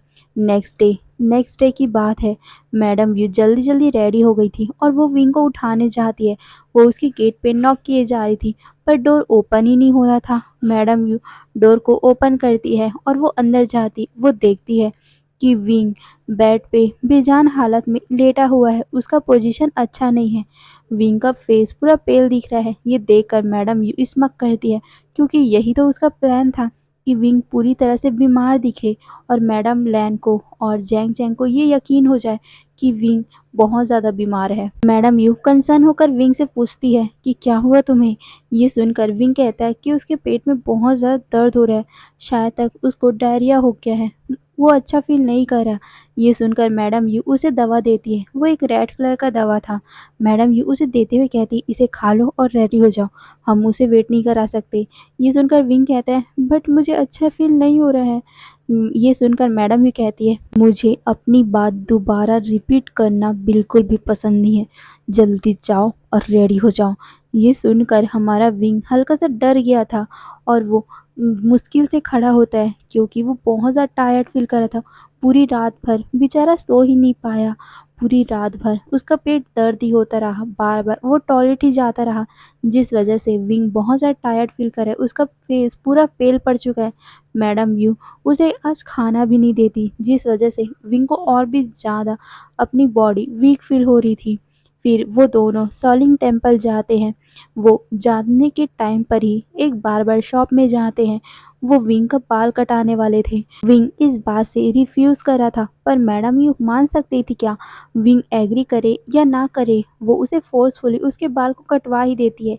वहीं जो बार्बर था, वो भी विंग के लिए बहुत ज़्यादा ही बुरा फील कर रहा था, क्योंकि विंग का बाल सच में बहुत ज़्यादा सिल्की था। इस जैसे बालों का ड्रीम तो सभी लोग देखा करते हैं, पर मैडम यू इतनी क्रूल है कि उन्होंने विंग की फीलिंग को देखा भी नहीं और पूरे बाल को उन्होंने कटवा दिया। उन्होंने उसके बाल को एक आर्मी कट करवाया हुआ था, जैसे आर्मी के लड़कों का होता है ना बाल, छोटा छोटा, जिससे वो किसी के हाथ में भी ना आ पाए, उतना छोटा मैडम यू ने विंग का बाल कटवा दिया था। विंग बहुत ज़्यादा रोता है, क्योंकि उसे ऐसा बाल चाहिए ही नहीं था। उसे अपने बाल बहुत ज़्यादा प्यारे थे। वही मैडम यू उसे देखकर बोलती है, अब तुम अच्छी लग रही हो। ये बोलकर फिर हमारे विंग के साथ वो सीधा सोलिंग टेम्पल के निकल गई थी। वहीं विंग एक बरगद के पेड़ के नीचे बैठा हुआ था। वहीं मैडम यू अंदर चले गई थी। मैडम यू न्यू सैन, लैनी और जैंग चैंग से मिलता है। जैंग चैंग कहता है विवुशान कहाँ है? ये सुनकर मैडम यू कहती मेरा बेबी बहुत ज़्यादा टायर्ड फील कर रहा था तो वो पेड़ के नीचे बैठा है, हम उसे जाकर वहाँ देख सकते हैं। ये सुनकर मैडम लैन कहती है अच्छा, तो आपने बताया ना हमारे प्रपोजल के बारे में, उसने क्या कहा? ये सुनकर मैडम यू कहती है पहले तो वो कुछ भी नहीं कह पा रहा था, पर उसने बहुत टाइम तक सोचा और फिर वो एग्री हो गया। वो आप लोगों से मिलना चाहता है। ये सुनकर वो सभी अपना सर नोट करते हैं और फिर वो विंग से मिलने के लिए वहाँ पर चले गए थे। पर जैसे ही उन्होंने विंग को देखा वो शॉक हो गए थे, क्योंकि विंग ब्लड की वॉमिटिंग कर रहा था। मैडम यू इसमक करती है क्योंकि यही तो उनका प्लान था। वो पहले से ही सब कुछ प्लान करके रखी हुई थी। असल में जो आज सुबह रेड कलर का जो मेडिसिन मैडम यू ने विंग को दिया था वो इसी कारण था कि उसे वॉमिटिंग हो जाए। असल में वो रेड कलर का जो भी मेडिसिन था वो उसे वॉमिटिंग करने के लिए कलर बनाया गया था। वो असल में ब्लड है ही नहीं, वो तो बस उस मेडिसिन का कलर है। उन्होंने खासकर इसीलिए ये मेडिसिन लाया था और वो विंग को खिलाया था। मैडम यू ने बहुत जानबूझकर ही विंग के बालों को भी कट करवाया था, उसका फेस पेल दिखे इसीलिए उन्होंने कल से ही विंग को खाने में ऐसी दवा दे दी थी जिससे उसका पेट खराब रहे। और पेट मतलब जब खराब रहता है तो इंसान का फेस अलग से ही दिखता है ना, बीमार टाइप का। वो कुछ खाता नहीं तो और भी ज़्यादा बीमार लगता है। तो विंग को ही ऐसा दिखाने के लिए और लैनी को और जैंग जैंग को ये सबूत दिलाने के लिए कि विंग को 4th स्टेज का ब्लड कैंसर है, इतना सब कुछ मैडम यू ने किया था। फिर मैडम यू उन लोगों को स्टॉप कर देती है और कहती है आई थिंक मेरे बच्चे ने आज मेडिसिन नहीं लिया। असल में हमारे घर में मेडिसिन ख़त्म हो गई है और मेडिसिन लेने का हमारे पास पैसा नहीं है। और ये बोलकर वो अपना सर नीचे कर लेती और कहती है आई थिंक आप लोगों को अभी उसे नहीं देखना चाहिए इस स्टेज पे, वो बहुत ज़्यादा अपसेट हो जाएगा। मेरा पुअर सन, मैं उसकी मदर हूँ, फिर भी मैं क्या कर सकती हूँ, मेरे पास भी मनी नहीं है, मैं उसके लिए दवा भी बाय नहीं कर सकती। ये बोलकर वो थोड़ा सा आंसू बहा देती है, जिसे देखकर लैनी उन्हें कहती है प्लीज़ आप फिक्र मत कीजिए। ये बोलकर वो अपने पॉकेट से मतलब कि अपने बैग से एक बंडल पैसे का निकालती और कहती है आप उसके इलाज के लिए ये पैसे रख लीजिए, आप उसके ट्रीटमेंट के लिए डरिए मत, आपको जितना भी पैसा चाहिए रहेगा शादी के बाद मैं आपको दे दूँगी। ये बोल वो पैसे को हमारी मैडम को दे देती है। मैडम यू एग्री करती है। वहीं मैडम यू देखती है कि विंग वॉशरूम की तरफ चला गया था, तो मैडम यू भी हमारे विंग के पीछे-पीछे चले गई थी। वहीं न्यू सैन भी वहाँ से चला गया था। अभी लैनी और चैंग वहाँ पर गहरी सी सांस लेकर खड़े हुए थे। चैंग कहता है यहाँ तो सब कुछ ठीक हो गया, पर अब घर में क्या? वांग जी को हम कैसे एग्री करेंगे? ये सुनकर लैनी कहती है वांग जी का क्या है, वो तो हम उन्हें कन्विंस कर ही लेंगे, पर मुझे डर इस बात का है कि तुम्हारा हस्बैंड, फादर और मेरे हस्बैंड इस बात को नहीं समझेंगे। ये बोलकर वो चैंग को देखता है मतलब चैंग को देखती है। वहीं चैंग कहता है हमें कुछ ना कुछ करना ही पड़ेगा, हमें कुछ डिसीज़न तो लेना ही पड़ेगा, क्योंकि वो हमारे बातों को बिलीव ही नहीं करते हैं। तभी लैनी कहती है हमारे पास उतना टाइम नहीं है सोचने का, हमें कुछ ना कुछ आज ही करना होगा। ये सुनकर चैंग कहता है अगर हमने उन लोगों से कहा कि वांगजी का शादी जो भी पहले ओमेगा से होगा उसका उसका डेथ 6 मंथ के अंदर होगा ही होगा, तो वो हमारी बात पे बिलीव नहीं करेंगे। और दूसरी बात वो सभी वांगजी के मैरिज के लिए एग्री भी नहीं करेंगे। ये सुनकर लैनी कहती है पर हमारे पास कोई भी ऑप्शन ही नहीं है, हमें उन्हें मनाना ही पड़ेगा। ये बोलकर वो दोनों अपने दिमाग में ही कुछ सोचते हैं। तभी चैंग कहता है हमें शुयांग को कॉल करना होगा। ये सुनकर लैनी कहती क्या वो हमारा हेल्प कर पाएगा? ये सुनकर चैंग कहता है हम ट्राई करते हैं। ये बोलकर वो शुयांग को कॉल कर देता है। वहीं दूसरी तरफ मैडम यू विंग को वॉशरूम में देखने जाती है। विंग मैडम यू को देखकर बोलता है क्या वो आ गए? ये सुनकर मैडम यू कहती है उन्होंने तुम्हें देख लिया और मैरिज भी फिक्स कर दिया है 2 दिनों के बाद। ये सुनकर विंग को अपने कानों में बिलीव ही नहीं हुआ। विंग कहता है बट मैंने तो उन्हें देखा भी नहीं और उनसे बात भी नहीं की, और इतनी जल्दी क्या है मैरिज के लिए? ये सुनकर मैडम भी कहती है वो उनका डिसीज़न है और ये चेंज नहीं हो सकता। और देखो ये बोलकर वो अपने बैग से वो पैसे का बंडल दिखाते हुए कहती है आज मेरी तरफ से ट्रीट है। ये सुनकर विंग अपने माइंड में कहता है क्या पैथेटिक है, इन्होंने मुझे बेच दिया है और उसी पैसे से मुझे खाना खिलाना चाहती है। ये बोलकर वो गहरा सा शाय करता है पर वो उस बात को लाउडली नहीं कह पाता। वहीं मैडम भी आज बहुत ज़्यादा खुश थी। आज विंग जो भी कर है वो उसे करने देती है। अब हमें सीन शिफ्ट करके लैंड मेंशन का सीन दिखाया जाता है। सारे लोग डाइनिंग टेबल पे बैठकर अपना अपना खाना खा रहे थे। वहीं हमारी लैनी और चैंग बार बार एक दूसरे को देख रहे थे।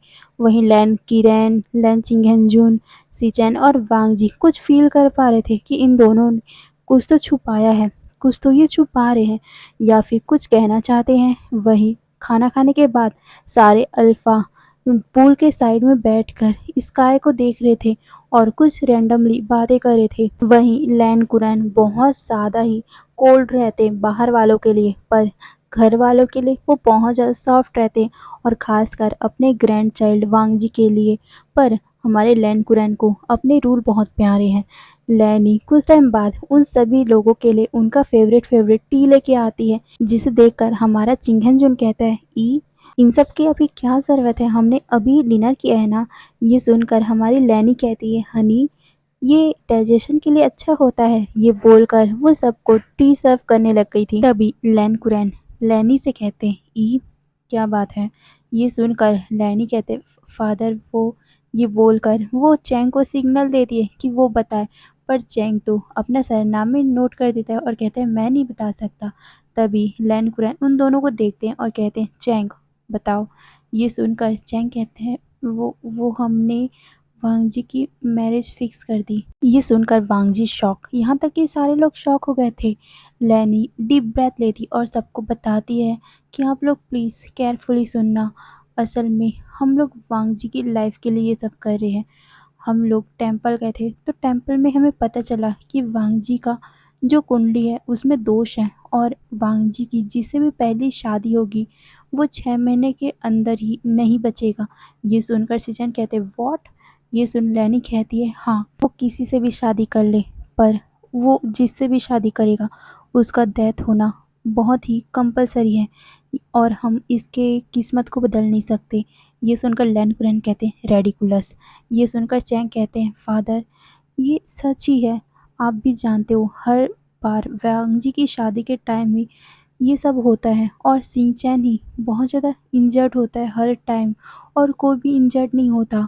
हमारे सॉन्गलैंड ने यही सब बोला और सॉन्गलैंड की बात बहुत ज़्यादा ही राइट होती है। ये सुनकर लैन कुरैन साइलेंट हो गए थे। तभी लैनी कहती है और हमने इस बात को मतलब हम इसके सल्यूशन को ढूंढने लगे तब जाकर आज हमें उसका सल्यूशन मिला और हम ये बोलकर वो चुप हो गई थी। तभी चैंग कहता है हमने वांग जी की शादी एक ऐसे ओमेगा से तय कर दी जिसे 4th स्टेज का कैंसर है। ये सुनकर जितने भी अल्फा लैंस थे उनकी आंखें बड़ी बड़ी हो गई थी। वहीं वांग जी कहता है क्या। ये सुन लैनी कहती वांग जी ये सब तुम्हारे अच्छे के लिए है और वैसे भी वो यंग बॉय पहले ही कैंसर से पीड़ित है और वो बहुत जल्दी मरने वाला है और वैसे भी तुम्हारी शादी ऐसे पर्सन से करवाना अच्छा ही होगा जो पहले ही मरने वाला हो और फिर जब वो मर जाएगा तो तुम्हारी शादी हम सिंचैन से तय कर देंगे। तुम्हारी शादी फिर उसके साथ हो जाएगी और उसे कुछ भी हार्म नहीं पहुंचेगा। ये सुनकर चैंग भी कहता है हाँ वांग जी तुम्हें उससे शादी कर लेनी चाहिए। वैसे भी अगर वो पर्सन मर जाएगा उसके बाद तुम सिंचैन से शादी कर दोगे, इसके बाद तुम्हारी लाइफ पीसफुल हो जाएगी। तभी लैन कुरैन कहते हैं इसमें हमारा जो नैतिकता है जो मॉरल है वो कितना ज़्यादा डिस्टर्ब हो जाएगा। मैं इस बात से एग्री नहीं होता। ये सुनकर लैनी कहती फादर इसमें गलत ही क्या है, वैसे भी उस लड़के ने अपने दिल से पूरे दिल से मैरिज के लिए हाँ कह दिया है, जबकि उसकी तो लाइफ ही नहीं बची है, सिर्फ 3 महीने ही उसकी लाइफ है, हमने उसे फोर्स नहीं किया। ये सुनकर चैंग भी कहता है हाँ वांग जी तुम इसके बारे में सोच सकते हो। ये सुनकर चारों लोग एक दूसरे को देखने लग गए। वहीं वांग जी के दिमाग में बार बार एक ही वर्ड गूंजे जा रहा था वांग जी की शादी जिससे भी होगी वो पर्सन 6 महीने के अंदर मर ही जाएगा और जब ये पर्सन के साथ वांग जी की शादी होगी तब वो पर्सन मर जाएगा और फिर सिंचैन के साथ तुम्हारी रीमैरिज कर दी जाएगी। इससे किसी को भी हार्म नहीं पहुंचेगा और सिंचैन को भी कोई हार्म नहीं पहुंचेगा। तुम लोग पीसफुल लाइफ जी सकते हो और हमने किसी को भी फोर्स नहीं किया, इसमें कुछ भी गलत नहीं है। यही सब बात वांग जी के दिमाग में बार बार गूंजे जा रहा था। वहीं वांग जी सिंचैन की तरफ देखता है। सिंचैन अपना सर नोट करते हैं। लैन कुरैन वांग जी को देखते हुए कहते हैं, अगर वांग जी से ओके है तो मैं कुछ नहीं बोल सकता। ये बोलकर सारे लोग वांग जी की तरफ देखने लगे। वांग जी कहता है, मुझे कुछ टाइम चाहिए। ये बोलकर वो खड़ा होकर सीधा वहां से निकल गया था। वहीं चैंग शुयांग को फोन करके बोल देता है कि वो वांग जी को मनाए, क्योंकि वांग जी शुयांग का बेस्ट फ्रेंड है, तो कम से कम वांग जी की बात मतलब शुयांग की बात तो वांग जी मान ही सकता है। यही सोचकर हमारे चैंग ने शुयांग को कॉल किया था। वहीं शुयांग जैंग चैंग के कॉल के बाद वांग जी को कॉल करता है और उसे कहता है, वांग जी तुम टेंस लग रहे हो। चैंग ने मुझे बताया सब कुछ। वांग जी वो तुम्हारे अच्छे के लिए कर रहे हैं। मुझे पता है कि तुम सिंचैन से कितना ज़्यादा प्यार करते हो और ये सब गलत भी नहीं है, तुम समझ सकते हो। ये सुनकर वांग जी कहता है, बट मुझे इन सभी बातों में बिलीव ही नहीं है। मैं कैसे मान लूँ ये सब गलत है। तभी शुयांग कहता है, वांग जी तुम इस बात को सोच रहे हो कि ये गलत है, पर क्या तुम शिनचैन की लाइफ को रिस्क में डाल सकते हो? ये तुम्हारे पास अच्छा अपॉर्चुनिटी है। एनीवे वैसे भी वो लड़का तो पहले ही कैंसर की वजह से मरने ही वाला है ना। और अगर वो मरे या ना मरे, तुम ऐसा करो, तुम डिवोर्स पेपर पहले से ही रेडी कर लो। अगर वो 6 महीने से पहले मर गया तब ठीक है, अगर वो 6 महीने के बाद मरेगा तो तुम उसे डिवोर्स दे सकते हो। इसमें कोई बड़ी बात नहीं है, उसके बाद तुम शिनचैन के साथ शादी कर लेना। ये सुनकर वांग जी कहता है, बट ये सुनकर शुयांग कहता है, केयरफुली सोचो वांग जी, ये सब तुम्हारे और सिंचैन की अच्छी लाइफ के लिए है और वैसे भी वो पर्सन मरने ही वाला है। तुम उसे शादी करो या ना करो, वो पर्सन मरेगा ही। तो शादी करने के बाद तुम्हारी लाइफ भी अच्छी हो जाएगी और वो भी पर्सन उसकी डेस्टिनी के हिसाब से वो मर ही जाएगा। ये सुनकर वांग जी अपना सर हिलाता है और वो मुंह में आवाज़ देता है। और फिर क्या वो सोचने लग गया था सिंचैन के बारे में, क्या वो इसे एग्री होगा? फिर हमारा वांग जी एक डीप ब्रेथ लेकर वुशान के साथ मतलब कि हमारे विंग के साथ शादी के लिए मान गया था। उसने उसकी फ़ोटो भी नहीं देखी थी। वहीं जैसे वांग जी ने मैरिज के लिए हाँ कहा था, वहीं दूसरी तरफ एक बहुत ज़ोर से आवाज़ हुई थी। हमारा विंग सीवर कर उठा था क्योंकि उसके रूम का जो सीलिंग फ़ैन था वो सीधा विंग के ऊपर ही गिर गया था। पर लकीली विंग बच गया था क्योंकि वो फ़ैन उसके सर से बस हल्का सा दूर में गिरा था। वहीं इतने जोर की आवाज़ सुनकर मैडम यू और मैंग्याओ सीधा विंग के रूम में भागते हैं। मैडम यू अभी लैनी से कॉल में बात करी थी। लैनी ने उन्हें बता दिया था कि वांग जी शादी के लिए मान गया है और ये सुनकर हमारी मैडम यू बहुत ज़्यादा खुश थी। और फिर जैसे ही उन्होंने कॉल रखा था, उन्हें विंग के रूम से बहुत ज़्यादा तेज़ आवाज़ सुनाई दी थी, तो वो सीधा विंग के रूम की तरफ भागी थी। मैंग्याओ विंग से पूछता है, वुशान क्या तुम ओके हो? ये सुनकर विंग डरा हुआ अपना सर नोट करता है। वहीं मैडम यू विंग को देखती है। वो तो अपने मतलब मन में ही सोचने लग गई, क्या लड़का है यार, इसकी किस्मत भी देखो।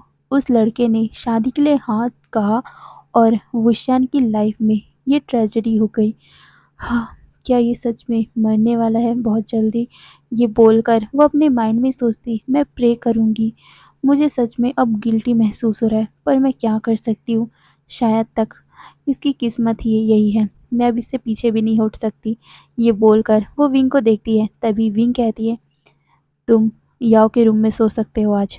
मुझे लगता है कि इस फ़ैन का स्क्रू ढीला हो गया होगा। ये सुनकर विंग और मैंग्याओ मतलब मैडम यू को देखते हैं और वो कुछ भी नहीं कह पाए। फिर विंग मैंग्याओ के रूम में ही जाकर सो जाता है। अब हमें सीन शिफ्ट करके नेक्स्ट मॉर्निंग का सीन दिखाया जाता है और साथ में लैन मेंशन का सीन। लैन कुरैन लैनी से कहते हैं, लैनी मुझे उस ओमेगा का पूरा डिटेल चाहिए।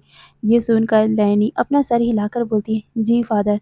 ये सुनकर लैन कुरैन कहते हैं, मुझे उसका पूरा डिटेल दिखाओ। उसको कौन सी बीमारी है और कैसा है इसका स्टेज, मैं उसे खुद चेक करूँगा। ये सुनकर लैनी अपना सर हिलाती है। फिर लैन कुरैन वहाँ से चले गए थे। तभी लैन चिंगहेंजुन कहते हैं, लैनी क्या तुमने इस बारे में सास को बताया? शिनचैन की फैमिली को बताया? उन्होंने क्या कहा? ये सुनकर लैनी कहती है, आप घबराइए मत, मैंने उन्हें बता दिया है, उनको कोई भी प्रॉब्लम नहीं है। ये सुनकर हमारे चिंगेंजुन कहते हैं, ये बहुत अच्छी बात है। ये बोलकर वो खड़े होते और कहते, चलो मैं भी चलता हूँ अब। ये बोलकर वो लैनी की गालों पे किस करते और फिर वो भी वहाँ से चले गए थे। फिर लैनी वांगजी के पास आती और फिर वो वांगजी से अपने जो भी केस था, जो भी उनका काम था, लॉयर का काम था, वो उसके हिसाब से बातें करने लग गए। तभी लैनी वांगजी से कहती, वांगजी क्या तुम उस ओमेगा को देखना चाहोगे? क्या तुम उससे बात करना चाहोगे? ये सुनकर वांगजी कहते हैं, नो मदर, मैं ओके हूँ। ये बोलकर वो अपनी मदर को देखता है। फिर उसकी मदर फिर से उस बात को छोड़कर अपने काम के बारे में बात करने लगी और वो दोनों ही ऑफिस के लिए निकल चुके थे। अब हमें सीन शिफ्ट करके चैंग और सीजैन की तरफ पर दिखाया जाता है। चैंग कहता है, सीजैन। तभी सीजैन कहते हैं, तभी चैंग कहता है, सीजैन। तभी सीजैन कहते हैं, तभी चैंग चैंग कहता है, सीजैन मेरी तरफ देखो ना, देखो सीजन ने मेरे क्या लाया है। ये सुनकर सीजैन चैंग की तरफ देखते हैं और कहते, तुम अच्छे लग रहे हो। वैसे यानली जी क्या करी है अभी? ये सुनकर हमारा चैंग कहता है, वो अभी फ्रांस में है और उन्होंने मुझे बताया कि वो 3 मंथ में आ जाएंगी और उन्होंने मुझे बहुत बड़ा सीक्रेट भी बताया है। ये सुनकर सीजन कहते हैं, सीक्रेट? ये सुनकर चैंग कहता है, उनके पास एक गर्लफ्रेंड है, उसका नाम वैन किंग है और वो एक अल्फा है। ये सुनकर हमारा सीजन कहता है, वाह, ये तो बहुत अच्छी बात है। तो क्या अब वो दोनों एक साथ रहकर एक जगह सेटल होना चाहते हैं? ये सुनकर चैंग कहता है, नो नो, वैन किंग एक फ्री बर्ड है जैसे सीजे है और वो दोनों बहुत अच्छे ट्रैवलर है। वो दोनों पूरे वर्ल्ड को घूमना चाहते एक साथ।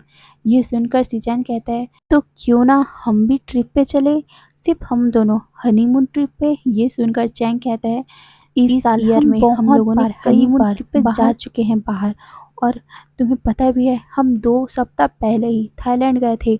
ये सुनकर हमारा सीजैन कहता है, पर वो तो एक बिजनेस ट्रिप था ना। ये सुनकर चैंग कहता है, मुझे अपने ऑफिस में बहुत सा काम करना है, मैं तुम्हारे साथ हनीमून वाला सेलिब्रेट नहीं करना चाहता। ये बोलकर वो चैंग मतलब सीचैन को देखता है। वही सीचैन कहता है, सो मीन।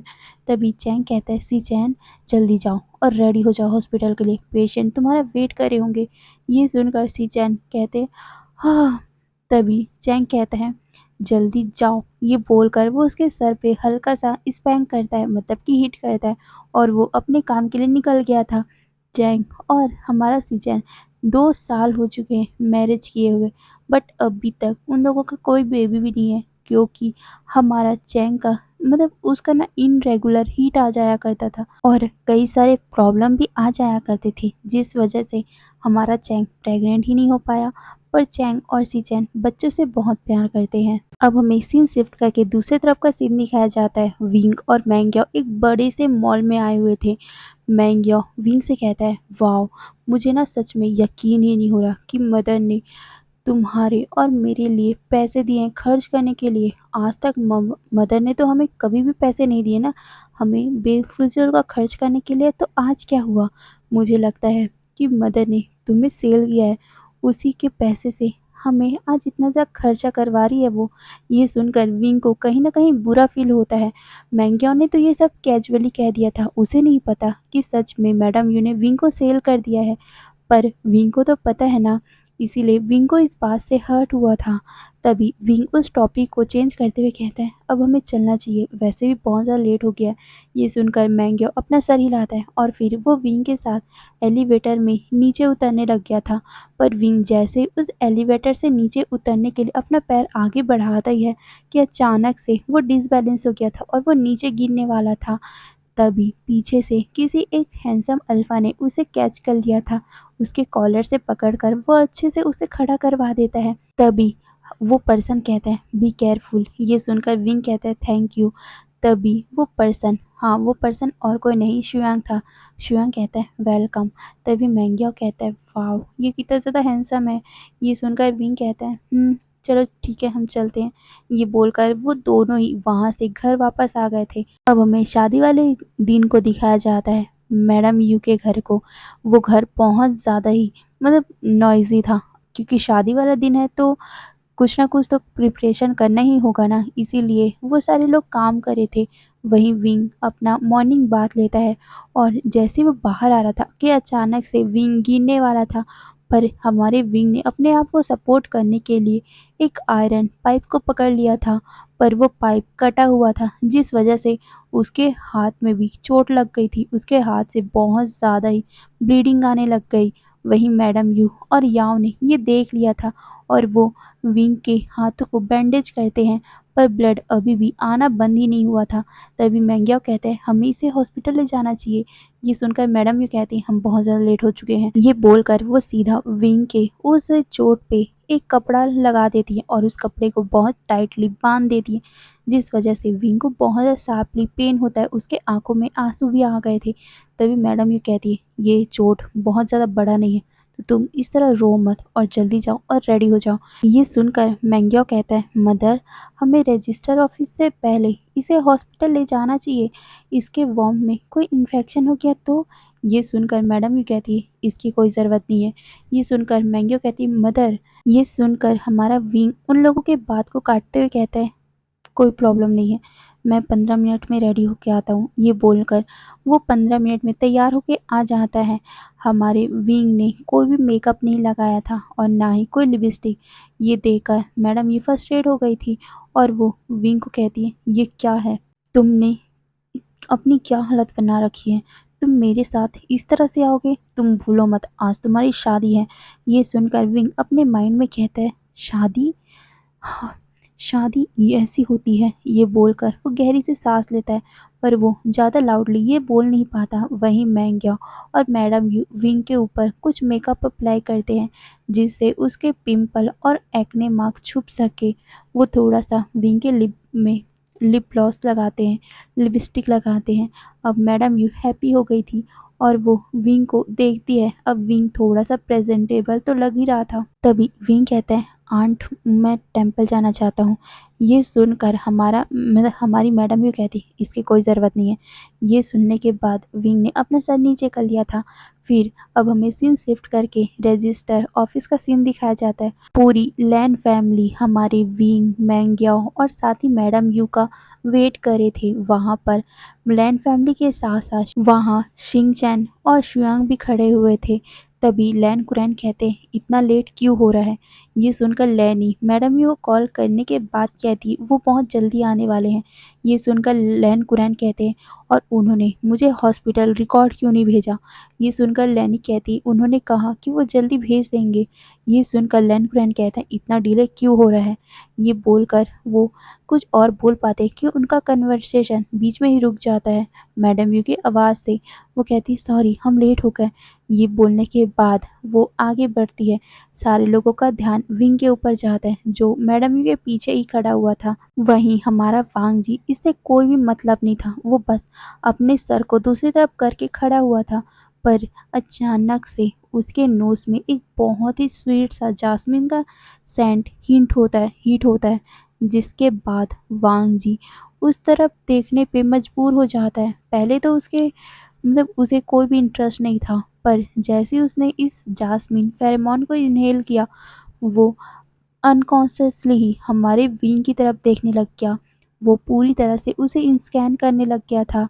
शॉर्ट हेयर है, उसके फेस में मेकअप लगी हुई है, पर कोई भी ज्वेलरी नहीं है। उसका फेस पूरा पेल दिख रहा है, वो अट्रैक्टिव भी नहीं है। कितना थिन फेस है, कितनी थिन बॉडी है और साथ में उसकी आँखें कुछ भी नहीं है। वांग जी उसे ही देख रहा था, उसमें कोई भी उसे अट्रैक्शन दिख नहीं रही थी। पर अचानक से वांग जी का ध्यान सिर्फ एक चीज़ में गया, विंग के हाथ पे जहाँ पर उसका चोट लगा हुआ है। वांग जी अपने मन में कहता है क्या हुआ। ये बोलकर वो विंग को ही देख रहा था। फिर वांग जी शिनचैन की तरफ देखता है।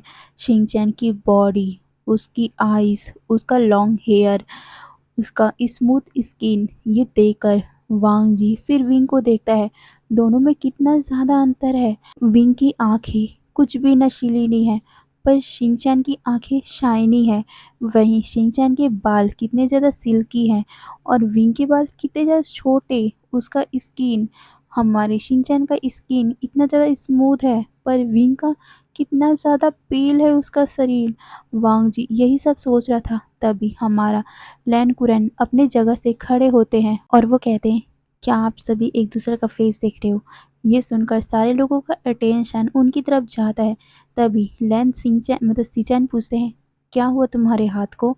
हमारा सीचैन एक डॉक्टर है, तो वो कभी भी किसी को हार्म पहुंचे हुए देख नहीं सकता ना, इसीलिए वो कंसर्न से पूछ लेते हैं। लैन सिचैन बोलते हैं, तुम्हारे हाथ में इतना बड़ा चोट लगा हुआ है और तुमने इस तरह से उसको केयरलेसली कपड़ों से बांध रखा है, ये तुम्हारे लिए अच्छा नहीं है। ये बोलकर वो विंग के हाथ को पकड़ लेते हैं। वहीं मैडम यू को टाइम ही नहीं मिल पाया उनको रोकने का। वहीं लैंसी चैन विंग के हाथ में जो पट्टी लगा हुआ था या बोले तो कपड़ा लगा हुआ था वो उसे खोल देते हैं, और जैसे ही उन्होंने पट्टी को खोला वो शॉक होकर विंग को देखने लग गए थे। तभी शिजन कहते हैं, ये पहले ही इन्फेक्टेड हो चुका है।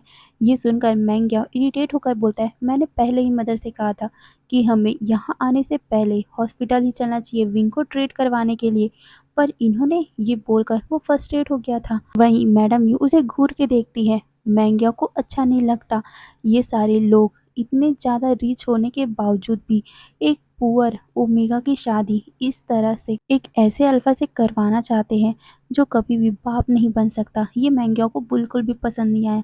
तभी मैडम यू पोलाइट होकर बोलती है, नहीं ये सब ठीक है, शायद तक ये अभी इन्फेक्टेड हुआ है।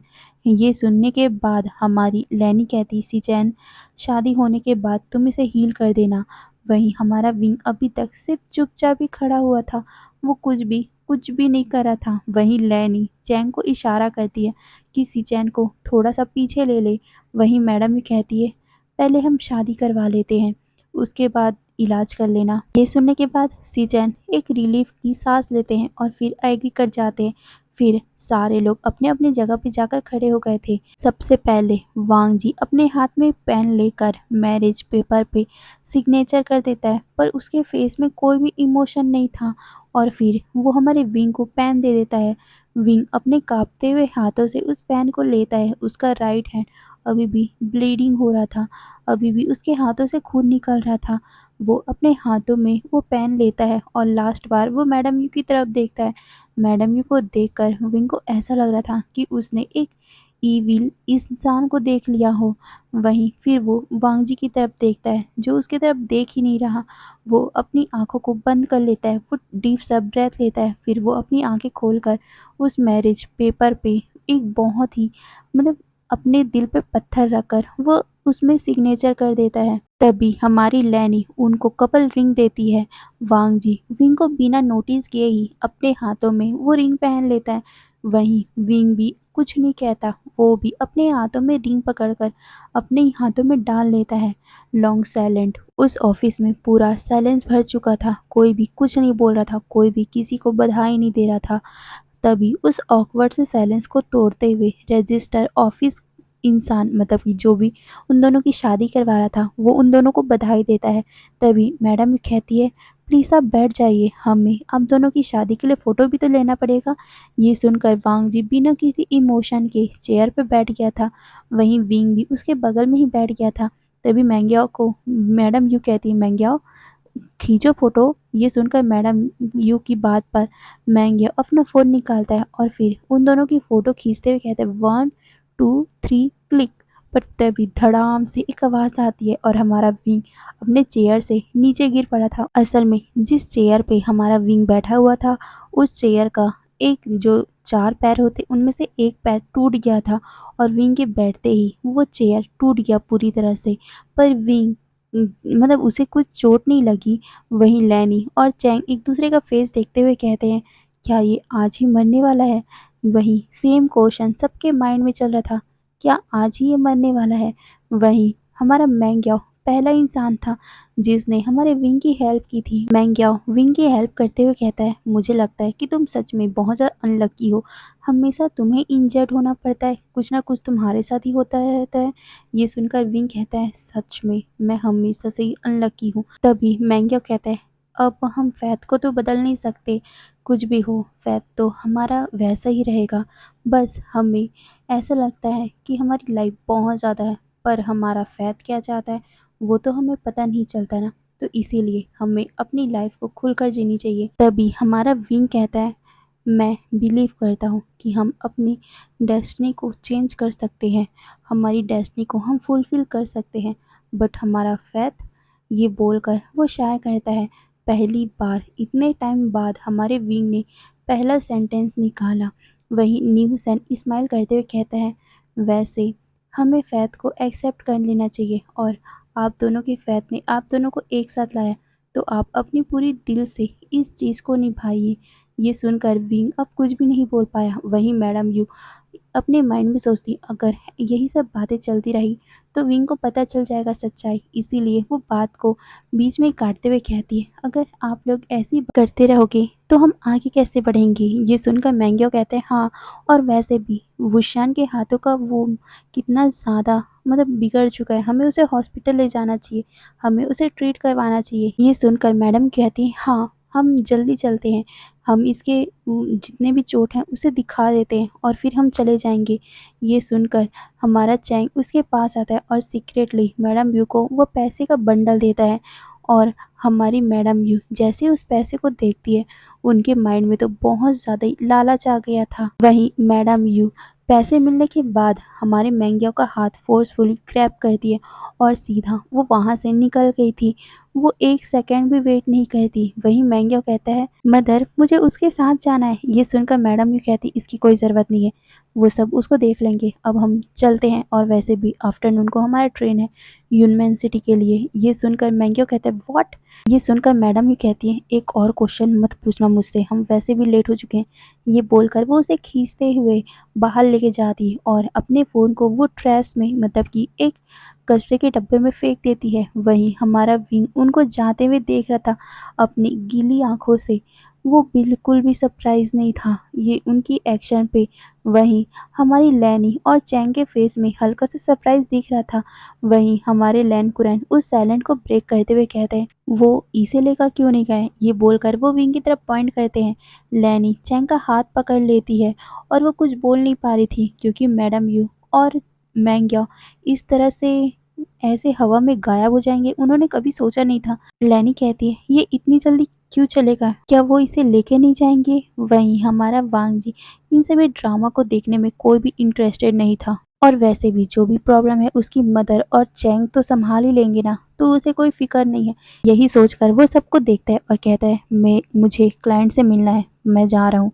ये बोलकर वो सबको देखता है। तभी चिंगेन जुन कहते, ओके तुम जा रहे हो तो वो सिंचैन की तरफ सिंचैन की तरफ पॉइंट करके बोलते हैं, इसे उसके घर में छोड़ देना। ये सुनकर हमारा वांग जी नोट करता है और कहता है, ओके। ये बोलकर वो बाहर के लिए एक स्टेप बाहर लेता है। वहीं हमारा विंग उसका पीछा करने लग गया। विंग को लगा कि चिंगेन जुन ने उसको मेंशन किया है।